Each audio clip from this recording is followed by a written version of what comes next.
আমাদের ঘরের কাছে মসজিদ, আমার মসজিদে তাও দূরে, দেখেছেন তো কোত্থেকে কোথায় যাওয়া যায় না, অনেকটা হেঁটে যেতে, গাড়ি নিয়ে যেতে হয়, বেরোনো যায় না, সবসময় যাওয়া যায় না। কিন্তু আপনাদের তো ঘরের সামনে, হেঁটে আসতে কইটুকু সময় লাগে, কটা কদম ফেলতে হয়। এই জুমার দিন এসেছেন, প্রত্যেকের আমল নামায় প্রত্যেকটা কদমে 1 বছরের নফল রোজা, 1 বছরের নফল নামাজের সব লিখে দেওয়া হয়েছে। কে রেখেছেন?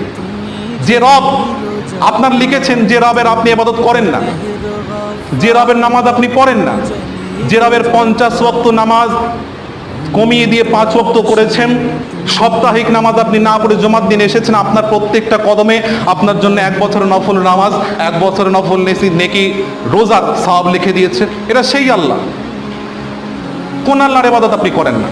কোন মাহবুদের কথা আপনি ভাবেন না?